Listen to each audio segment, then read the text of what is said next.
अब आइए आपको सीधे उस जगह पर ले चलते हैं जहां पर नए संसद भवन का शिलान्यास किया गया है। वहां पर प्रधानमंत्री मोदी संबोधित कर रहे हैं।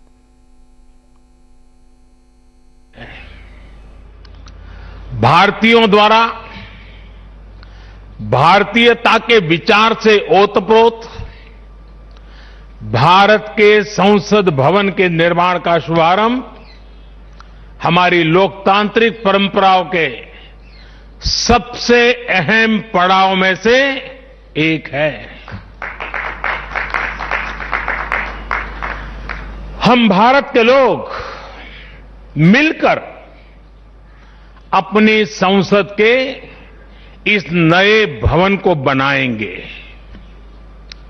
और साथियों, इससे सुंदर क्या होगा, इससे पवित्र क्या होगा जब भारत अपनी आजादी के 75 वर्ष का पर्व मनाए तो उस पर्व की साक्षात प्रेरणा हमारी संसद की नई इमारत बने।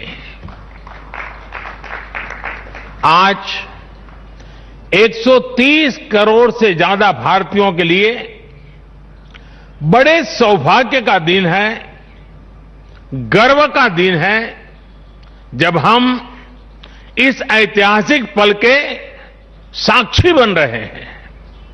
साथियों, नए संसद भवन का निर्माण नूतन और पुरातन के सह अस्तित्व का उदाहरण है।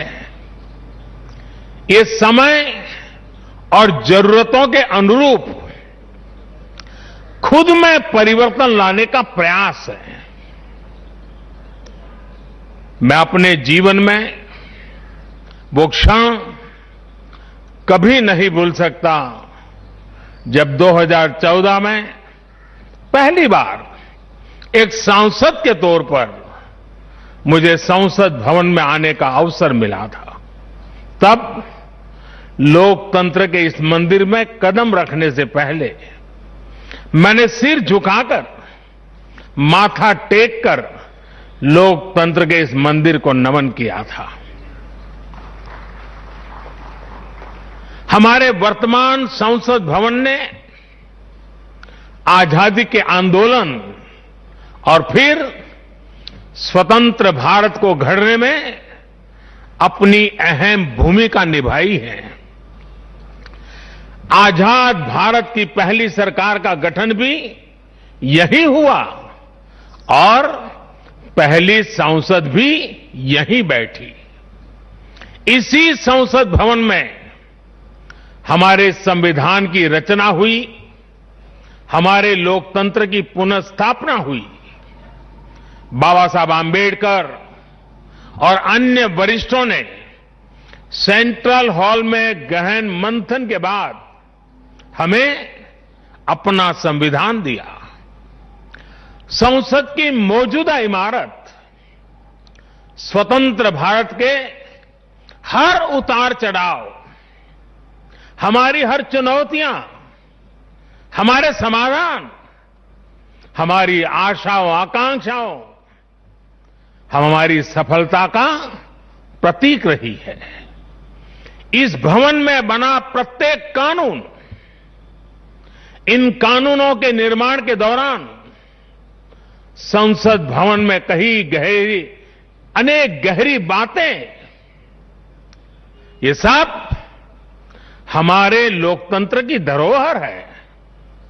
लेकिन साथियों, संसद के शक्तिशाली इतिहास के साथ ही यथार्थ को भी स्वीकारना उतना ही आवश्यक है। ये इमारत अब करीब करीब 100 साल की हो रही है। बीते दशकों में इसे तत्कालीन जरूरतों को देखते हुए निरंतर अपग्रेड किया गया। इस प्रक्रिया में कितनी ही बार दीवारों को तोड़ा गया है, कभी नया साउंड सिस्टम, कभी फायर सेफ्टी सिस्टम, कभी आईटी सिस्टम, लोकसभा में बैठने की जगह बढ़ाने के लिए तो दीवारों को भी हटाया गया।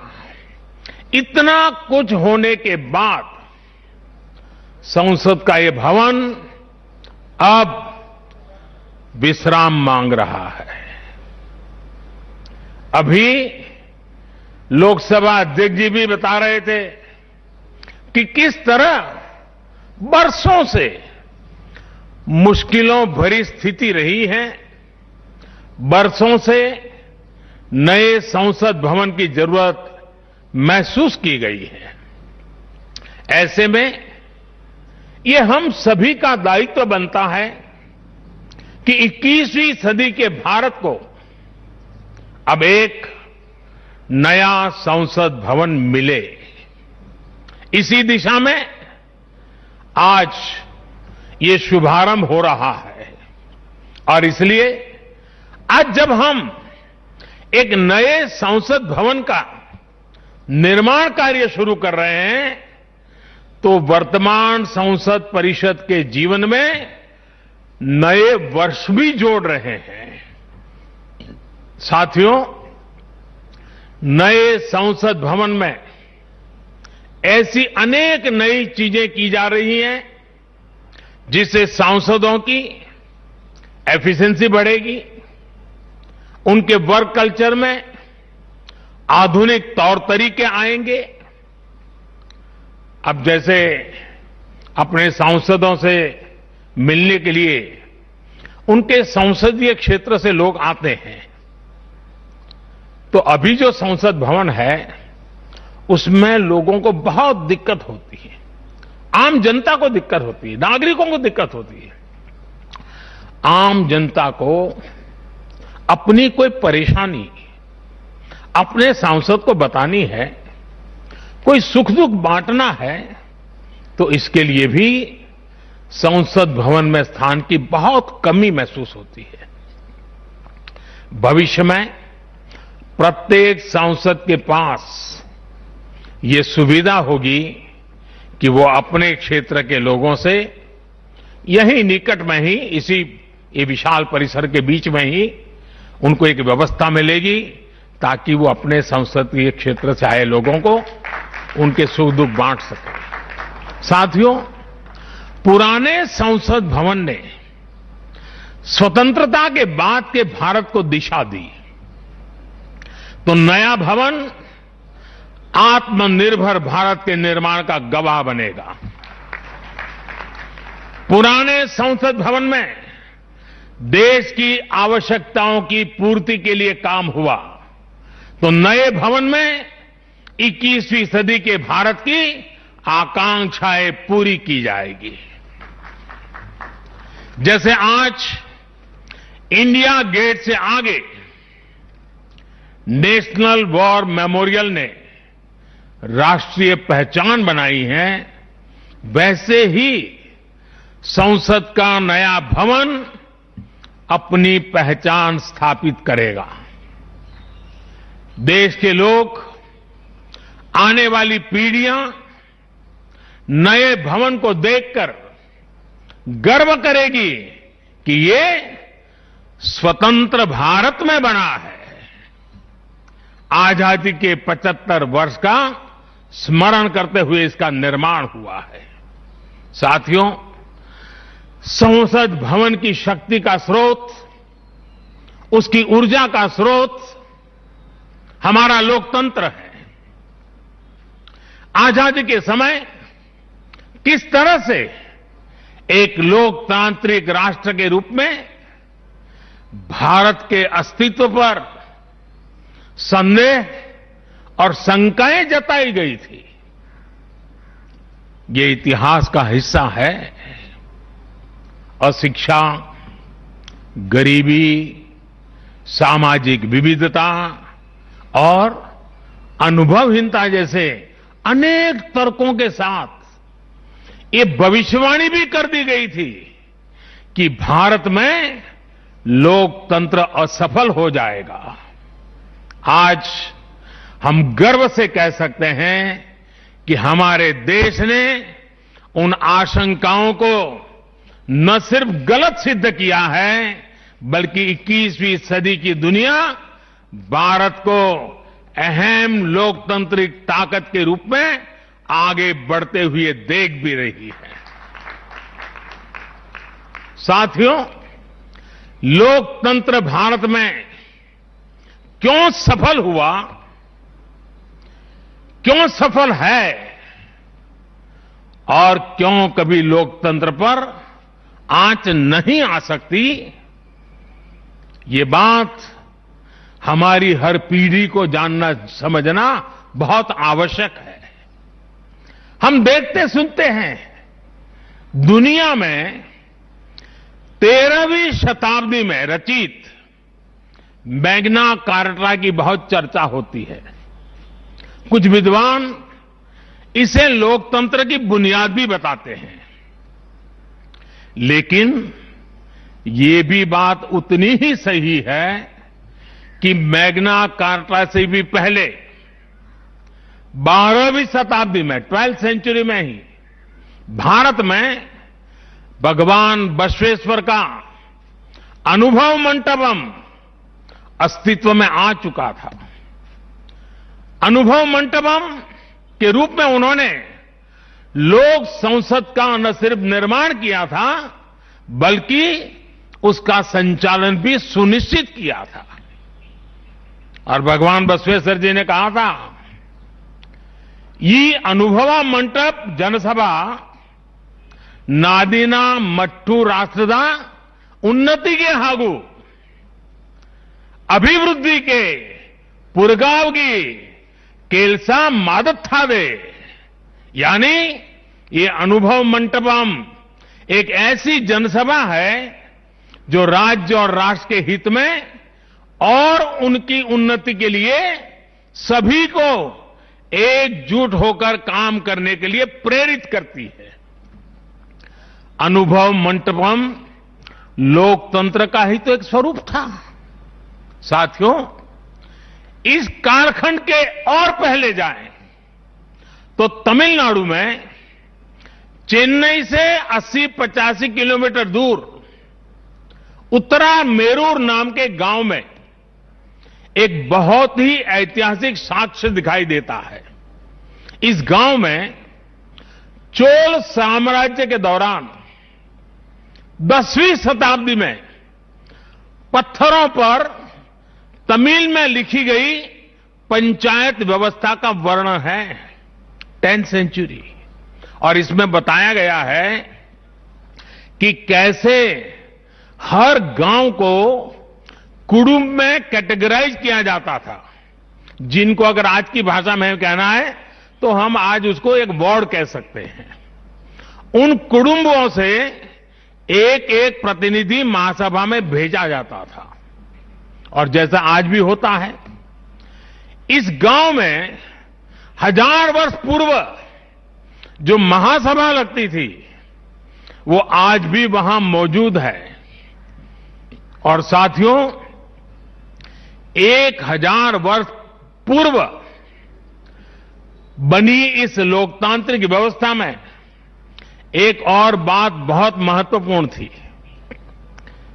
उस पत्थर पे लिखा हुआ है, उस शिलालेख में वर्णन है इसका, और उसमें कहा गया है कि जनप्रतिनिधि को चुनाव लड़ने के लिए अयोग्य घोषित करने का भी प्रावधान था उस जमाने में।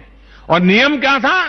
नियम यह था कि जो जनप्रतिनिधि अपनी संपत्ति का ब्यौरा नहीं देगा, वो और उसके करीबी रिश्तेदार चुनाव नहीं लड़ पाएंगे। कितने सालों पहले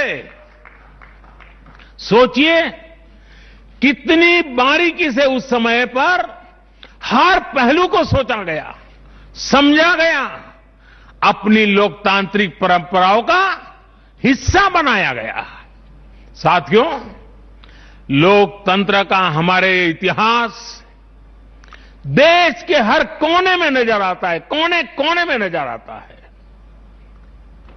कुछ शब्दों से तो हम बराबर परिचित हैं: सभा, समिति, गणपति, गणाधिपति, ये शब्दावली हमारे मन मस्तिष्क में सदियों से प्रवाहित है।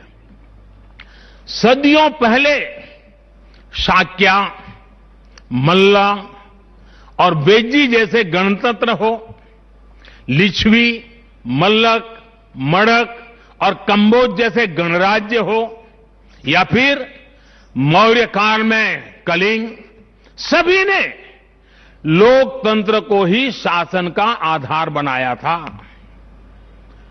हजारों साल पहले रचित हमारे वेदों में से ऋग्वेद में लोकतंत्र के विचार को समज्ञान यानी समूह चेतना, कलेक्टिव कॉन्शियसनेस के रूप में देखा गया है। साथियों, आमतौर पर अन्य जगहों पर जब डेमोक्रेसी की चर्चा होती है तो ज्यादातर चुनाव की प्रक्रिया, इलेक्टेड मेंबर्स, उनके गठन की रचना, शासन प्रशासन, लोकतंत्र की परिभाषा इन्हीं चीजों के आसपास रहती है। इस प्रकार की व्यवस्था पर अधिक बल देने को ही ज्यादातर स्थानों पर उसी को डेमोक्रेसी कहते हैं। लेकिन भारत में लोकतंत्र एक संस्कार है। भारत के लिए लोकतंत्र जीवन मूल्य है, जीवन पद्धति है, राष्ट्र जीवन की आत्मा है। भारत का लोकतंत्र सदियों के अनुभव से विकसित हुई व्यवस्था है। भारत के लिए लोकतंत्र में जीवन मंत्र भी है, जीवन तत्व भी है और साथ ही व्यवस्था का तंत्र भी है, तत्व भी है, तंत्र भी है। समय समय पर इसमें व्यवस्थाएं बदलती रही, प्रक्रियाएं बदलती रही, लेकिन आत्मा लोकतंत्र ही रही। और विडंबना देखिए, आज भारत का लोकतंत्र हमें पश्चिमी देशों से न समझाया जाता है। जब हम विश्वास के साथ अपने लोकतांत्रिक इतिहास का गौरवगान करेंगे तो वो दिन दूर नहीं जब दुनिया भी कहेगी India is mother of democracy, India is mother of democracy, India is mother of democracy. साथियों, भारत के लोकतंत्र में समाही शक्ति ही देश के विकास को नई ऊर्जा दे रही है, देशवासियों को नया विश्वास दे रही है। दुनिया के अनेक देशों में जहां लोकतांत्रिक प्रक्रियाओं को लेकर अलग स्थिति बन रही है, वहीं भारत में लोकतंत्र नित्य नूतन हो रहा है।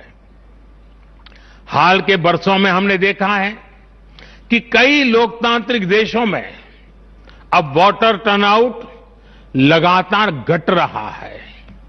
इसके विपरीत भारत में हम हर चुनाव के साथ वोटर टर्नआउट को बढ़ाते हुए देख रहे हैं, बढ़ता हुआ देख रहे हैं। इसमें भी महिलाओं और युवाओं की भागीदारी निरंतर बढ़ती जा रही है।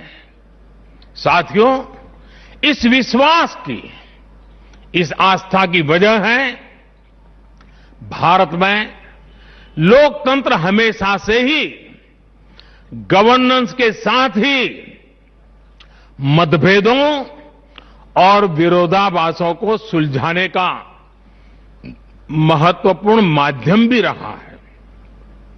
अलग अलग विचार, अलग अलग दृष्टिकोण, ये सब बातें एक वाइब्रेंट डेमोक्रेसी को सशक्त करते हैं। डिफरेंसेस के लिए हमेशा जगह हो, लेकिन डिस्कनेक्ट कभी ना हो, इसी लक्ष्य को लेकर हमारा लोकतंत्र आगे बढ़ा है। गुरु नानक देव जी ने, और बड़ी सटीक बात कही है, गुरु नानक देव जी ने भी कहा है, जब लग दुनिया रही है नानक, जब लग दुनिया रही है नानक, किछु सुनिए किछु कहिए। यानी जब तक संसार रहे तब तक संवाद चलते रहना चाहिए। कुछ कहना और कुछ सुनना, यही तो संवाद का प्राण है, यही लोकतंत्र की आत्मा है। पॉलिसीज में अंतर हो सकता है, पॉलिटिक्स में भिन्नता हो सकती है, लेकिन हम पब्लिक की सेवा के लिए हैं। इस अंतिम लक्ष्य में कोई मतभेद नहीं होना चाहिए। वाद संवाद संसद के भीतर हो या संसद के बाहर, राष्ट्र सेवा का संकल्प, राष्ट्रहित के प्रति समर्पण लगातार झलकना चाहिए। और इसलिए आज जब नए संसद भवन का निर्माण शुरू हो रहा है, तो हमें याद रखना है कि वो लोकतंत्र जो संसद भवन के अस्तित्व का आधार है, उसके प्रति आशावाद को जगाए रखना हम सभी का दायित्व है।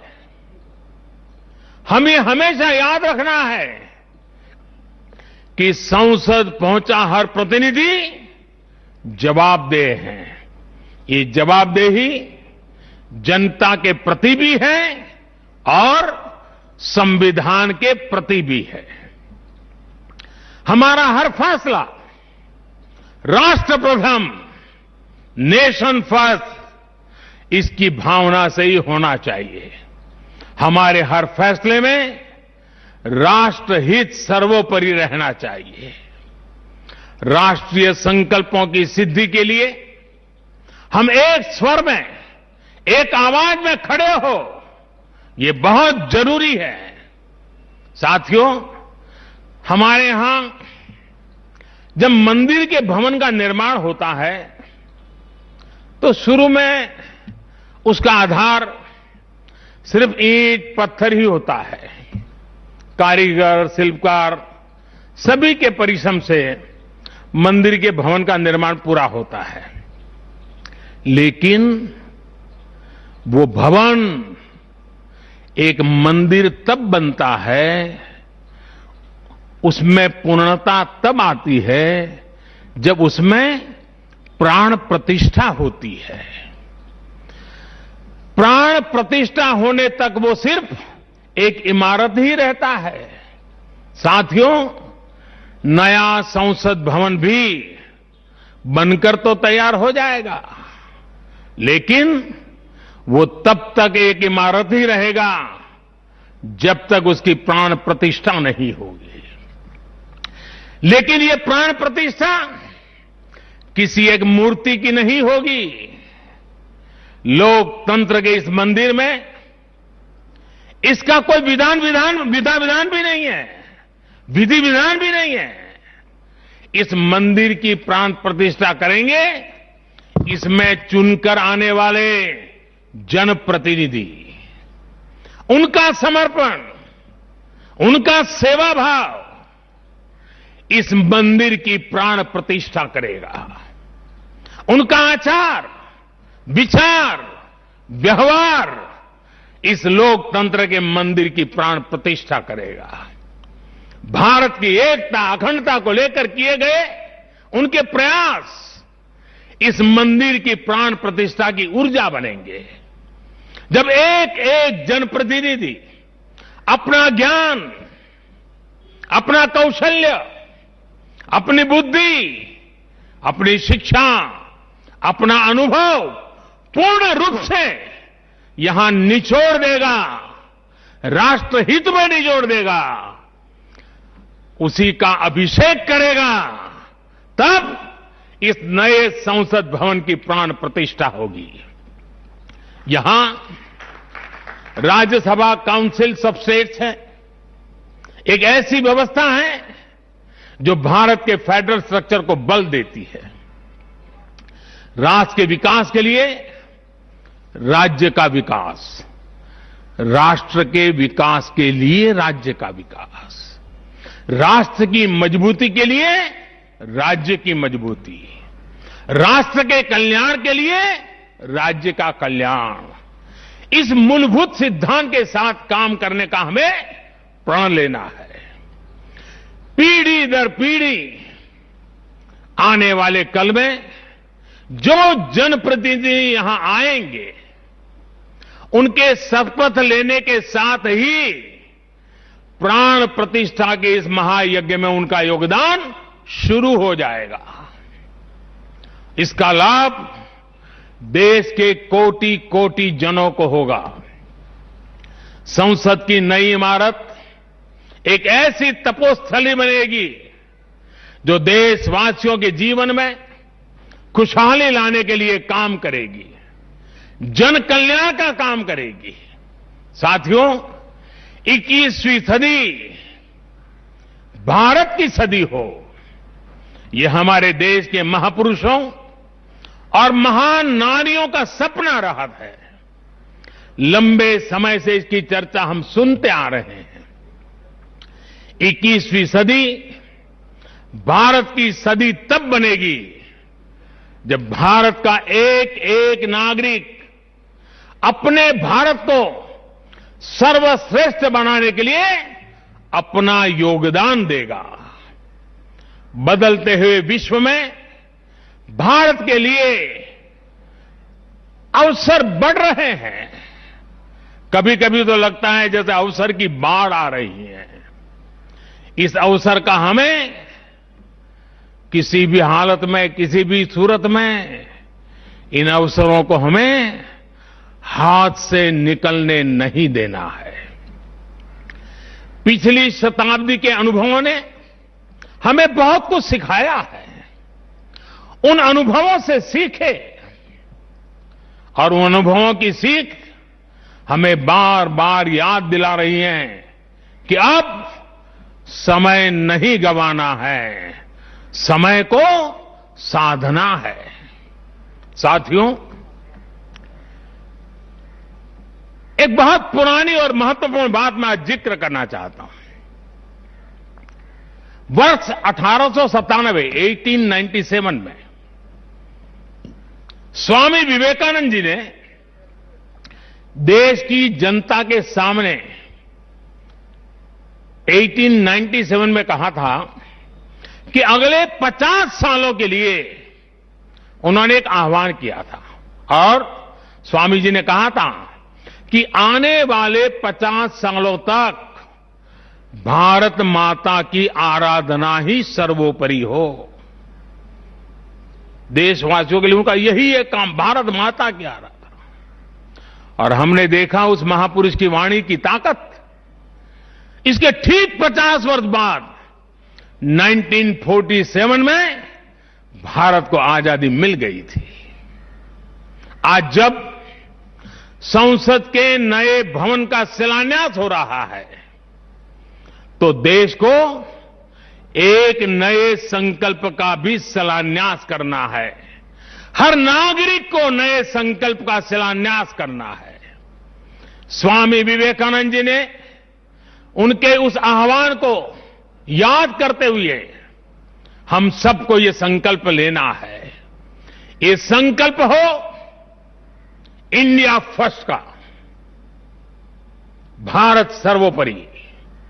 हम सिर्फ और सिर्फ भारत की उन्नति, भारत के विकास को ही अपनी आराधना बना ले।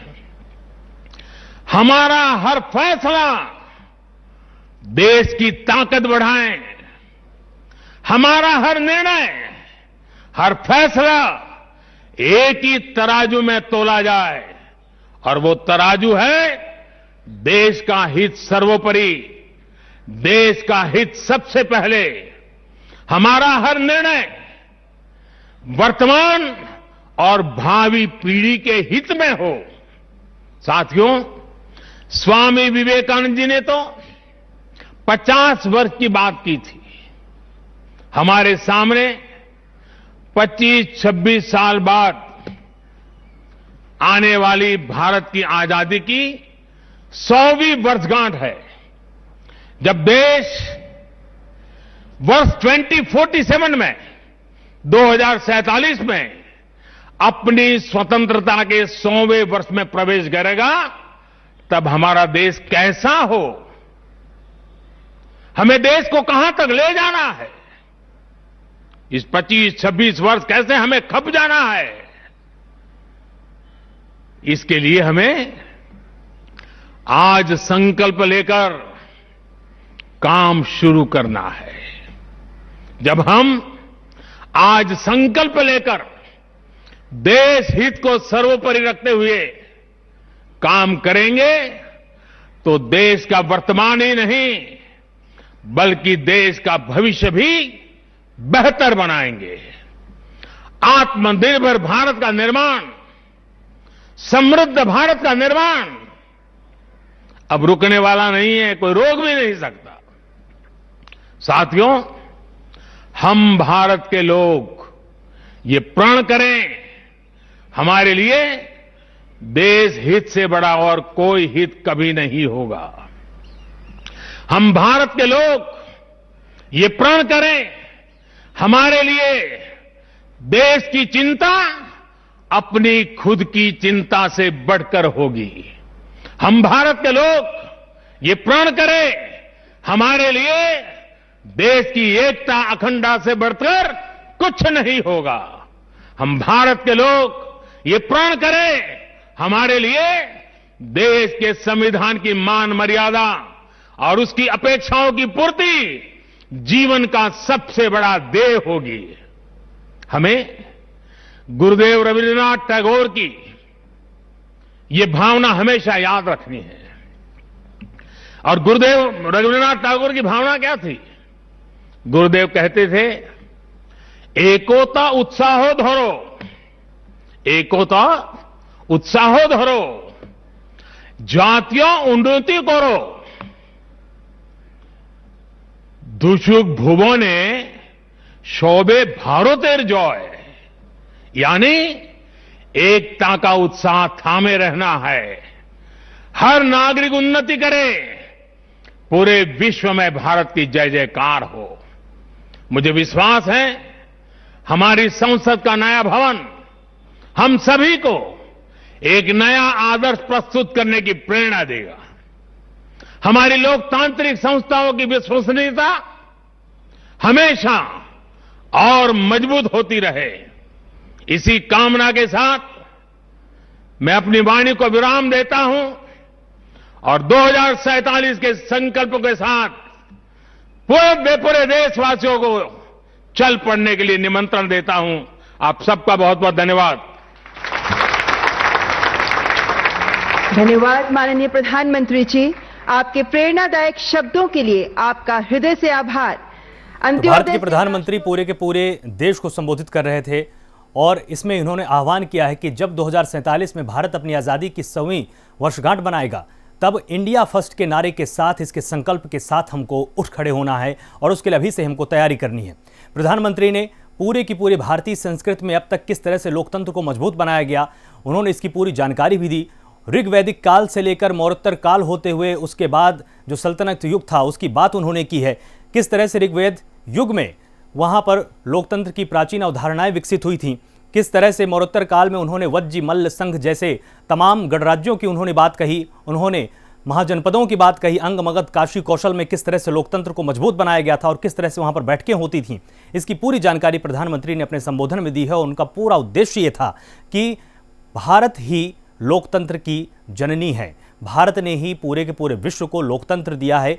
जो 13वीं शताब्दी में मैग्ना कार्टा आया था इंग्लैंड में, वहाँ से लोकतंत्र की शुरुआत नहीं हुई है। उन्होंने 12वीं शताब्दी का उदाहरण दिया और उसके पहले मौरोत्तर काल में और उसके मौर्य युग में किस तरह से हमारे पास गणराज्य थे, हमारे पास 16 महाजनपद हुआ करते थे। उस वक्त जब मौर्यों का पूरा राज चलता था उस वक्त भी तमाम गणराज्य ऐसे थे जो कि इसी तरह की सभाएं आयोजित करते थे, उसमें मताधिकार का इस्तेमाल होता था। और आपको जानकारी दे दें कि वहाँ पर शलाका पत्रों का प्रयोग किया जाता था। करता हूं। इस चारित्रिक समारंभ के लिए महामहिम राष्ट्रपति, महामहिम उपराष्ट्रपति अपने शुभकामना व्यक्त की है, उनके लिए भी मैं आभार प्रकट करता हूं। और इस सभी काम में माननीय सभापति लोकसभा, स्पीकर लोकसभा श्रीमान ओम बिरला जी बहुत परिश्रम किया है। उनके नेतृत्व में निर्णय भी किया गया था। राज्यसभा में भी माननीय वेंकैया जी के नेतृत्व में निर्णय लिया गया था। इसलिए मैं माननीय ओम बिरला जी को और माननीय वेंकैया नायडू जी को भी मैं विशेष रूप से धन्यवाद समर्पित करता हूं। और इस सभी कामों में हमारे माननीय हरिवंश जी उपसभापति राज्यसभा हमको सब मार्गदर्शन दिया है, मैं उनको भी बहुत बहुत आभार व्यक्त करता हूं। और आप सभी को और वरिष्ठ नेतागण जो इधर बैठे हुए सबको मैं धन्यवाद समर्पित करता हूं। और विविध राज्यों के माननीय राज्यपाल और मुख्यमंत्रीगण वर्चुअली उपस्थित हुए हैं और वो सभी शुभकामनाएं ही हमको भेजा है। उसके लिए मैं उन सब लोगों को मैं हृदय से धन्यवाद समर्पित करता हूं।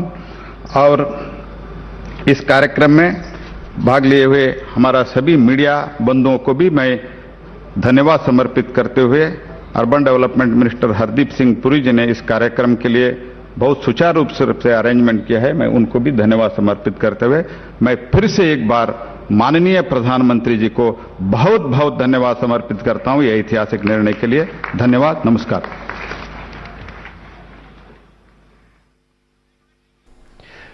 भारत के नए संसद भवन का भारत के नए संसद भवन की आधारशिला रखी गई है और पूरा का पूरा प्रयास रहेगा भारत सरकार का कि इसको 2 साल से पहले ही पूरा कर लिया जाए। ये लक्ष्य बनाया गया है कि 21 माह के अंदर इस संसद भवन का निर्माण किया जाएगा। जो मौजूदा संसद भवन है उसको बनाने की शुरुआत 1911 में की गई थी, जब सम्राट जॉर्ज पंचम भारत आए थे। यहाँ पर दिल्ली दरबार लगाया गया था और उसके बाद से ही इसकी नींव रखी गई। और 1927 में जो मौजूदा संसद भवन है उसको समर्पित किया गया था। वहाँ पर फिर उसके बाद संसद का आयोजन होने लगा। लेकिन अब जैसा कि प्रधानमंत्री ने अपने संबोधन में बताया है कि लगातार इसमें बहुत सारे ऐसे कार्य हुए हैं जो कि ऐड किए गए हैं। तमाम जगह यहाँ पर वायर बिछाई गई, तमाम दीवारों को तोड़ा गया, जगह जगह इसमें तकनीकी का बहुत ज़्यादा इस्तेमाल हो चुका है। और अब ये मौजूदा संसद भवन विश्राम मांग रहा है। जगह जगह टूट फूट हुई है, दीवारें कुछ कमज़ोर भी हुई हैं। तो पहले से ही पूर्व तैयारी के चलते अब नया संसद भवन तैयार होने वाला है और इसको बहुत ही ज़्यादा भव्य बनाया जाएगा। जो मौजूदा संसद भवन है वो गोलाकार है, जो नया संसद भवन बनेगा उसको त्रिकोण के आकार में बनाने की पूरी कोशिश की जाएगी ताकि हर तरह से कहीं पर भी सांसदों को समस्या ना हो। और लगभग 1200 से ज़्यादा क्षमता होगी यहाँ पर सांसदों के बैठने की, ताकि भविष्य में जब नई जनगणना होगी, हालांकि 2026 तक जो जनगणना हुई थी उसमें सीटों को पूरी तरह से निश्चित कर दिया गया था, लेकिन अब इसके आगे की भी कल्पना भारत सरकार ने करके रखी हुई है कि जब 2026 के बाद अगर सीट बढ़ाने की अगर परिसीमन आयोग यहाँ पर अनुशंसा करता है तो पूरी तरह से यहाँ पर सांसदों के बैठने की व्यवस्था हो। जो मौजूदा हमारी इस समय संसद है इसमें 800 के आसपास सांसदों के बैठने की पूरी क्षमता है, लेकिन इसको बढ़ाकर 400 इसमें लगभग सीटें और जोड़ी जाएंगी ताकि 1200 से अधिक सांसद यहाँ पर बैठ पाएं। परिसीमन आयोग के पास ये पूरी जिम्मेदारी होती है कि वो क्षेत्रों में सीमाएं निर्धारित करता है। ये 4 तस्वीरें हम आपको दिखाते हैं। भूमि पूजन, आधारशिला और शिलान्यास और सर्वधर्म प्रार्थना की। भूमि पूजन जब किया गया उस समय प्रधानमंत्री मोदी ने भूमि पूजन किया और उसके बाद आधारशिला रखी गई, उसकी दूसरी तस्वीर भी हम आपको दिखा रहे हैं। शिलान्यास जब किया गया उसमें नरेंद्र मोदी का नाम सबसे ऊपर था, भारत की प्रधानमंत्री हैं, उन्होंने पूरे के पूरे देश को शिलान्यास करके इसको समर्पित किया है। और सर्वधर्म प्रार्थना भी हुई, उसमें हर धर्म के जो गुरु थे उनको शामिल किया गया, मंत्रों का उच्चारण हुआ और पूरी तरह से सर्वधर्म समभाव की ये भावना भारत के लोकतंत्र की आज दिखाई पड़ी है। ऐसी कोई भी तस्वीर आपको भी अपने मानसिक पटल पर याद नहीं होगी जब भारत के प्रधानमंत्री की मौजूदगी में सर्वधर्म प्रार्थना इस तरह से की गई हो। और वो भी ज़रूरी है क्योंकि संसद किसी एक धर्म का प्रतिनिधित्व नहीं करती है, संसद सभी धर्मों का प्रतिनिधित्व करती है, चाहे वो बौद्ध धर्म हो, जैन धर्म हो, हमारा मुस्लिम धर्म हो, सिख धर्म हो, हिंदू धर्म हो, किसी भी तरह का, और चाहे हमारा ईसाई धर्म हो। हर धर्म को यहाँ पर बराबर स्थान दिया गया है और जिनको बराबर स्थान नहीं मिला, अगर हम भव्य संसद की भवन की बात करें तो यहां पर 861 करोड़ रुपए खर्च आएगा इस नई इमारत को बनाने में और 1 साल में बिल्डिंग का काम भी पूरा कर लिया जाएगा। तो बहुत ही भव्य होने वाला है नया संसद भवन। टाटा प्रोजेक्ट्स लिमिटेड को इसकी जिम्मेदारी दी गई है। रतन टाटा भी आज यहां पर मौजूद थे और L&T ने 865 करोड़ की बोली लगाई थी। लार्सन एंड टुब्रो कंपनी ने 865 करोड़ की बोली लगाई थी। उससे कम में बनाने के लिए टाटा ने अपना इसमें टेंडर भरा। वहीं CPVD की ओर से भी 940 करोड़ रुपए की लागत बताई गई थी। नए संसद भवन का परिसर त्रिकोण के आकार का होने वाला है। यह भी हम आपको यहां पर महत्वपूर्ण जानकारी दे देते हैं। नया संसद भवन 4 मंजिला बनने वाला है। नए संसद परिसर में 4 दरवाजे भी होंगे। पहला दरवाजा समारोह का द्वार होगा और यह नया संसद भवन बहुत ही भव्य बनने वाला है। इसमें 4 दरवाजे होंगे जिसमें पहला दरवाजा और लोकसभा के स्पीकर और सभापति के आने के लिए अलग दरवाजा भी होगा।